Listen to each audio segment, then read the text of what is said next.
Hello दोस्तों, this is by Triloki India वाले और आज का हमारा टॉपिक है कंस्ट्रेंट इन एसक्यूएल। कंस्ट्रेंट क्या होते हैं और कैसे काम करते हैं और कैसे इनका यूज हम लोग किसी भी क्वेरी को लिखने में करते हैं। ठीक है, तो हम लोग वीडियो में आगे बढ़ते हैं और जानते हैं कंस्ट्रेंट के बारे में। तो देखो, सबसे पहले हमें ये जानना काफी जरूरी है कि कंस्ट्रेंट क्या होता है। तो कंस्ट्रेंट मतलब कुछ नहीं होता है, इसका मतलब होता है कंडीशन। एक कंडीशन को पुट करना, किसी पर्टिकुलर कंडीशन को रखना, ताकि जो हमारा एलिमेंट्स है, जो हमारा इसमें का कॉलम्स है या फिर रोज है, वो फिल्टर आउट होकर किसी पर्टिकुलर कंडीशन के बेसिस पर हमारे पास आए। कंस्टेंट क्या है? कंस्टेंट मतलब होता है कंडीशन। कंस्टेंट मतलब क्या होता है? कंडीशन। तो हमारे पास कंस्टेंट बहुत टाइप के होते हैं। जैसे सबसे पहले हमारे पास कंस्टेंट है नॉट नल। नॉट नल मतलब क्या होता है? नल मतलब क्या होता है? जिसका कोई भी वैल्यू नहीं है। नल क्या है? एक रिप्रेजेंटेशन है कि यहाँ इम्प्टी है, यहाँ कोई भी वैल्यू है ही नहीं। तो नॉट नल मतलब क्या?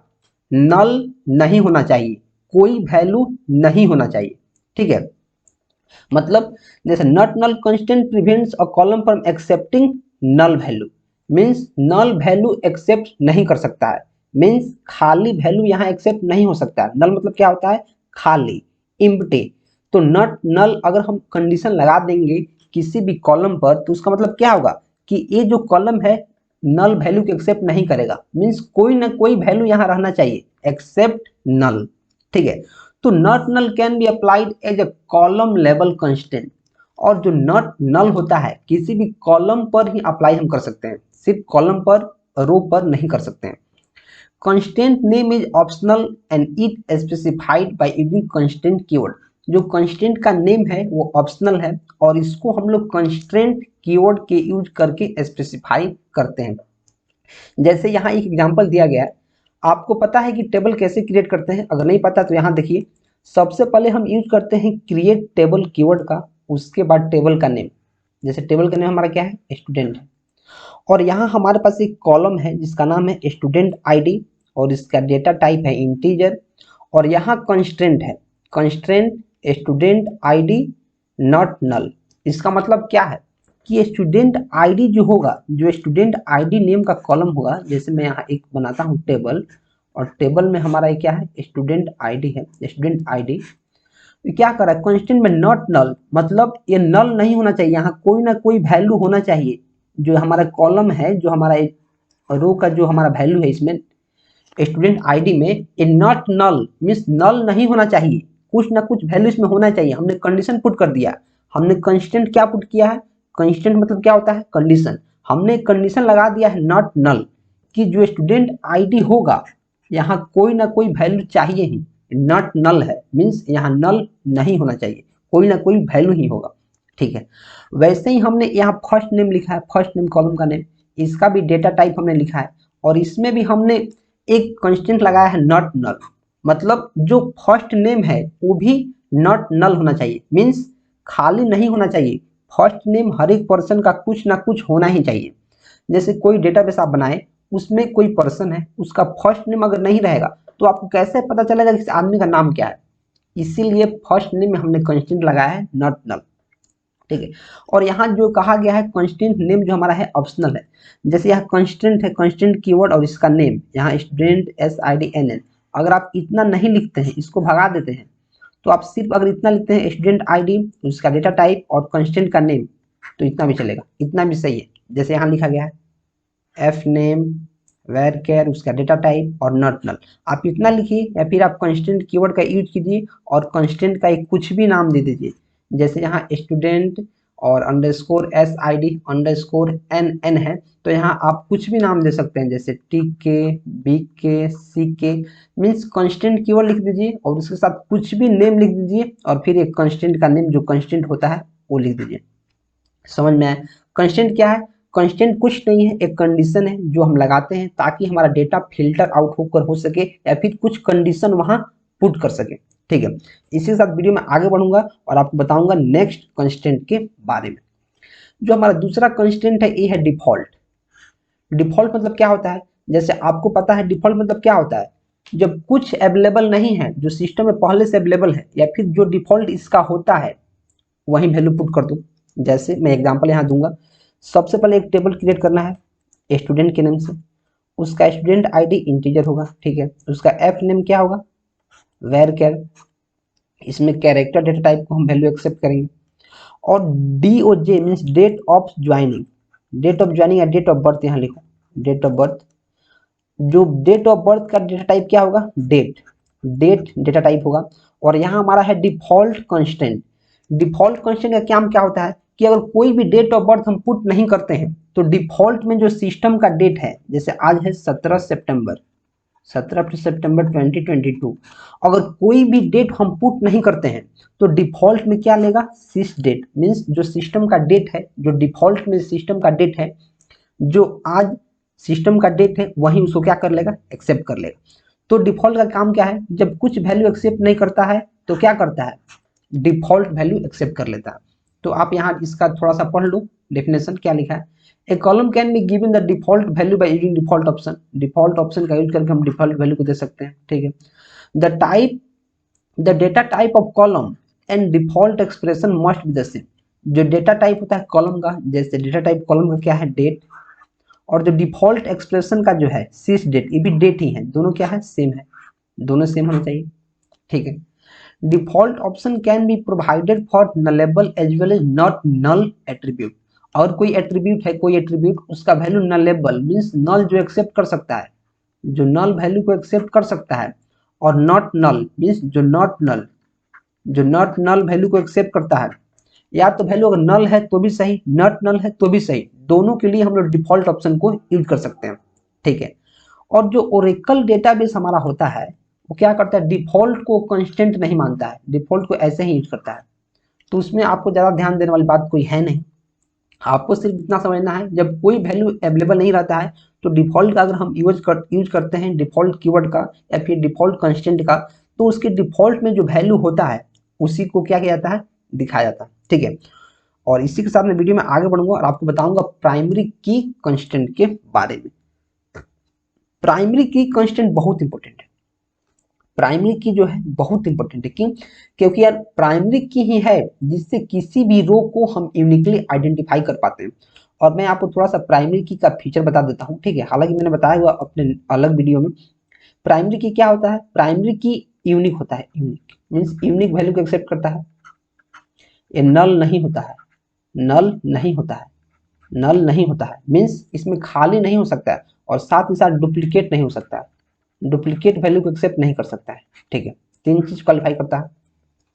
जैसे हमने एक टेबल बनाया है स्टूडेंट के नेम से, तो स्टूडेंट जो आईडी है इसका डेटा टाइप इंटीजर है, इसमें हमने कांस्टेंट क्या सेट किया है कि प्राइमरी की है, प्राइमरी की है मतलब क्या, इसका वैल्यू यूनिक होना चाहिए, ये खाली नहीं रह सकता है, और इसमें डुप्लीकेट वैल्यू नहीं रह सकता है। प्राइमरी की है मतलब क्या, इससे किसी भी रो को, किसी भी पर्टिकुलर स्टूडेंट को हम यूनिकली आइडेंटिफाई कर सकते हैं, किससे, प्राइमरी की से। तो हमने कंस्ट्रेंट क्या लगाया है कि जो स्टूडेंट आईडी है, जो स्टूडेंट आईडी, इसको प्राइमरी की हमने बना दिया है कि इसी का हेल्प से हम किसी भी स्टूडेंट को यूनिकली आइडेंटिफाई कर सकते हैं, ठीक है। और जो कंस्ट्रेंट कीवर्ड है ऑप्शनल है, आप चाहें तो कंस्ट्रेंट और कंस्ट्रेंट का यहाँ जो नेम है इसको आप भगा सकते हैं, आप भगा भी दीजिएगा, आप सिर्फ स्टूडेंट आईडी और उसका डेटा टाइप और उसका की लिख दीजिएगा तो भी सही है, ठीक है। और फिर ऐप नेम आप लीजिए, उसका कंटेंट नंबर जो भी लिखना है लिखिए। आप प्राइमरी की कंस्टेंट कैसे लगाते हैं, कॉलम का नेम, उसका डेटा टाइप और की का नेम, ठीक है। तो प्राइमरी की क्या है, primary key constraint on a column ensure that the column can not be null, null नहीं हो सकता है, मैंने आपको बताया है। And duplicate value, duplicate value भी नहीं हो सकता है, मैंने आपको बताया है। We can have only one primary key in a table, एक टेबल में केवल एक ही प्राइमरी की हो सकता है।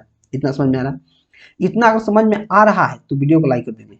मैंने आपको अभी 3 कंस्टेंट के बारे में बता दिया, वीडियो को सच में समझ में आ रहा है कि प्राइमरी की क्या होता है, नॉट नल क्या होता है, डिफॉल्ट क्या होता है, अगर सच में आपको लग रहा है कि हाँ आपको समझ में आ रहा है तो वीडियो को लाइक कर दीजिए और चैनल को सब्सक्राइब करना बहुत जरूरी है, तो प्लीज चैनल को सब्सक्राइब भी कर लीजिए, ठीक है। वीडियो में आगे बढ़ूंगा और आपको बताऊंगा चेक कंस्टेंट के बारे में।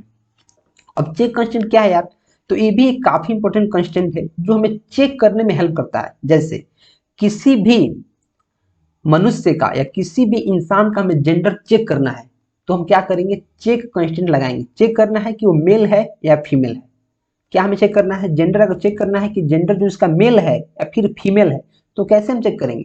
तो उसके लिए हम लगाएंगे चेक कंस्टेंट। जैसे यहाँ लिखा है जेंडर, उसका डेटा टाइप, कंस्टेंट क्या लगा है? चेक। कंस्टेंट क्या लगा है? चेक। चेक करना है जेंडर में, क्या चेक करना है? या तो मेल है या फिर या फीमेल है। तो यहाँ क्या लगा है? चेक लगा है। चेक से क्या समझ में आया? किसी अगर पर्टिकुलर चीज को हमें चेक करना है कि वो सच में एग्जिस्ट कर रहा है या नहीं रहा है, या फिर बहुत सारा ऑप्शन है उसमें से चेक करना है कि कौन सा ऑप्शन हमारे लिए सुटेबल है, तो हम क्या करेंगे? चेक कंस्टेंट का यूज करेंगे। तो वहीं लिखा है check constant is use to limit the values that can be specified for a column. ठीक है, जैसे हमने एक टेबल बनाया है स्टूडेंट नेम से, उसका स्टूडेंट आईडी है, उसका नेम है, और उसका जेंडर हमें चेक करना है। जेंडर क्यों चेक करना है? क्योंकि यार जेंडर दो टाइप का होता है, या मेल होता है या फिर फीमेल होता है। तो हमें चेक करना है, चेक कि जो स्टूडेंट आईडी है, जो स्टूडेंट है, उसका जेंडर मेल है या फीमेल है। समझ में आ रहा है? चेक कंस्टेंट का काम क्या है कि आपको चेक करना है कि जो वैल्यू है वो किस में से एग्जिस्ट कर रहा है। बहुत सारा वैल्यू आपको ऑप्शन दिया रहेगा, उसमें से चेक करना है कि आपके लिए वैल्यू कौन सा सुटेबल है। ठीक है, इसी के साथ मैं वीडियो में आगे बढ़ूंगा और आपको बताऊंगा यूनिक कंस्टेंट के बारे में। अब देखो, मैंने आपको प्राइमरी की बताया है, आपको क्या बताया है कि प्राइमरी की का जो वैल्यू होता है यूनिक होता है। अब यहाँ यूनिक कंस्टेंट एक अलग चीज है। यूनिक क्या है कि जैसे देखो, आपको पता है कि स्टूडेंट आईडी जो होगा या फिर रोल नंबर होगा, हर एक स्टूडेंट का अलग अलग होगा, अलग अलग होगा। तो बहुत सारे ऐसे स्टूडेंट रहते हैं जिनका क्या होता है, फोन नंबर सेम रहता है। जैसे दो स्टूडेंट है, दोनों भाई भाई है, तो उसके पास फोन नहीं है, तो उसे स्कूल में या फिर कॉलेज में क्या फोन अपडेट होगा? उसके पापा का, उसके पापा का फोन अपडेट होगा। दोनों में, जैसे स्कूल में पढ़ रहा है तो दोनों के रोल नंबर के साथ उसका जो फोन नंबर होगा, दोनों का एक ही नंबर उसके पापा का वहां सेट होगा। लेकिन अगर हमने उस कॉलम में एक कंस्टेंट लगा दिया यूनिक, कि जो हमारा फोन नंबर होना चाहिए क्या होना चाहिए? यूनिक होना चाहिए। तो अब क्या होगा? रूल को वायलेट नहीं कर पाएगा, और क्या होगा? वहां हमारा एरर थ्रो कर देगा कि जो आपने यहाँ फोन नंबर डाला है वो यूनिक नहीं है। क्यों? क्योंकि यार दो आदमी का, दो स्टूडेंट का एक ही फोन नंबर है। तो अगर मैं किसी कॉलम के साथ यूनिक कंस्टेंट लगा देता हूं, इससे क्या होता है कि हमें यूनिक रहना चाहिए, डेटा क्या रहना चाहिए? यूनिक रहना चाहिए। मीन्स इसमें में डुप्लीकेट अलाउ नहीं है। इसमें नल हो सकता है लेकिन डुप्लीकेट अलाउ नहीं है। जैसे क्या लिखा है? Unique constant on a column is so that no two rows in a table cannot have same value in that column.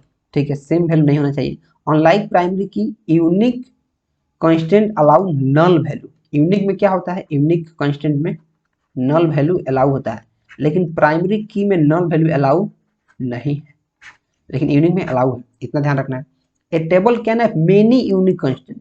एक टेबल में बहुत सारे यूनिक कांस्टेंट हो सकते हैं। जैसे एक टेबल है स्टूडेंट का, उसमें स्टूडेंट आईडी है इंटीजर डेटा टाइप का, स्टूडेंट का नेम है varchar data type, contact number है नंबर। कंस्टेंट में क्या लगा है? यूनिक। कि जो कॉन्टेक्ट नंबर होना चाहिए वो क्या होना चाहिए? यूनिक होना चाहिए। मीन्स दो स्टूडेंट का एक नंबर नहीं होना चाहिए।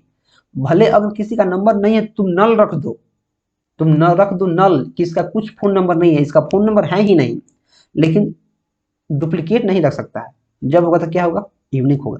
दोस्तों यार वीडियो सच में अगर समझ में आ रहा है तो प्लीज वीडियो को लाइक कर दीजिए और चैनल को सब्सक्राइब प्लीज कर लीजिए, क्योंकि बहुत जरूरी है सब्सक्राइबर्स। आप अपने दोस्तों में भी शेयर कर दीजिए ताकि आपके साथ उनका भी विकास हो सके, वो भी एक बहुत अच्छा कंटेंट को एक्सप्लोर कर सके। ठीक है, मैं वीडियो में आगे बढ़ूंगा और आपको बताऊंगा फॉरेन की कंस्टेंट के बारे में। देखो, कई बार ऐसा क्या होता है कि जो एक टेबल में हम सारे डेटा को नहीं रख पाते हैं। क्या होता है कि एक टेबल में हम सारे के सारे डेटा को नहीं रख पाते, तो हम क्या करते हैं? एक दूसरा टेबल बनाते हैं कुछ डेटा को रखने के लिए। तो अगर मुझे पहला टेबल में दूसरा टेबल के भी डेटा को यूज करना है तो मैं क्या करना पड़ता है? ज्वाइन करना पड़ता है, दोनों टेबल को ज्वाइन करना पड़ता है। या फिर फॉरेन की कंसेप्ट का यूज करके किसी पर्टिकुलर चीज को उस टेबल में से हमें एक्सेस करना होता है। जैसे मैं यहाँ एक एग्जांपल दे दूंगा आपको। जैसे यहाँ स्टूडेंट आईडी है, उसका नेम है और उसका कोर्स है, कोर्स। जैसे यहाँ बहुत सारा कोर्स है, जैसे ओएस, डीबीएमएस। अब जो कोर्स है, कोर्स का यहाँ डिटेल नहीं दिया हुआ है, सिर्फ कोर्स का नेम दिया गया है। कोर्स का ड्यूरेशन क्या है, कोर्स का नेम क्या है, कोर्स का फी क्या है, कोर्स का इंस्ट्रक्टर कौन है, कौन पढ़ा रहा है। उसके लिए हम क्या करेंगे? एक अलग टेबल बनाया हुआ है कोर्स। ये हमारा क्या है? कोर्स टेबल है। इसमें हमारा क्या है? कोर्स का आईडी है, कोर्स का फी है और कोर्स का क्या है? Duration, duration. तो अगर हम जानना चाहते हैं कि ऑपरेटिंग सिस्टम जो है इसका फी कितना है, ड्यूरेशन कितना है, जैसे यहाँ ओएस लिखा रहेगा, फीस इसका कोर्स का फी है जैसे 2000, कोर्स का ड्यूरेशन है 2 मंथ, ठीक है। तो हम कैसे जानेंगे, अगर मैं चाहता हूं कि कोर्स जो ऑपरेटिंग सिस्टम है इसका सारा का सारा डिटेल में देखूं, तो यहाँ इस टेबल से तो मुझे कुछ दिख नहीं रहा है, क्यों, क्योंकि यार सिर्फ यहाँ नेम दिख रहा है। तो यहाँ क्या करना पड़ेगा, मुझे फॉरेन की का हेल्प लेना पड़ेगा, ऐसा कंस्ट्रेंट लगाना पड़ेगा कि जैसे ही कोर्स आईडी तुमको दिखे तो तुमको इस टेबल को रेफर कर देना है, यहाँ चल जाना है, क्या करना है, यहाँ चल जाना है इस टेबल में, ठीक है। तो जैसे क्लास कोई मार्क्स के नेम से है, उसमें कोर्स आईडी है इंटीजर, को स्टूडेंट नेम है कंस्टेंट। अब देखो यहाँ जो स्टूडेंट, यहाँ मार्क्स टेबल है, टेबल के नाम क्या है, मार्क्स, मतलब इसमें मार्क्स का डिटेल रहेगा, इसमें स्टूडेंट आईडी से तो कोई मतलब है नहीं। तो क्या कर रहा है, जैसे ही स्टूडेंट आईडी तुमको जाना है तो तुमको कहाँ से लेना है, तुमको लेना है स्टूडेंट टेबल में घुस जाना है, मीन्स यहाँ कोई स्टूडेंट टेबल भी है, यहाँ स्टूडेंट टेबल है, ये है मार्क्स टेबल।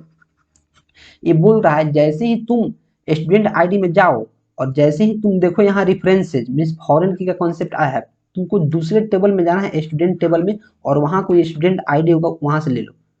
तो जैसे यहाँ आओ, यहाँ स्टूडेंट आईडी है, स्टूडेंट का यहाँ नेम है, तो जैसे ही यहाँ आएगा एक किस में स्टूडेंट आईडी, यहाँ नाम का एक कॉलम बना है, जैसे यहाँ आएगा इसको यहाँ कूद पड़ेगा, इस टेबल में कूद पड़ेगा और यहाँ से स्टूडेंट आईडी लेगा और उसका क्या लेगा, नेम लेगा।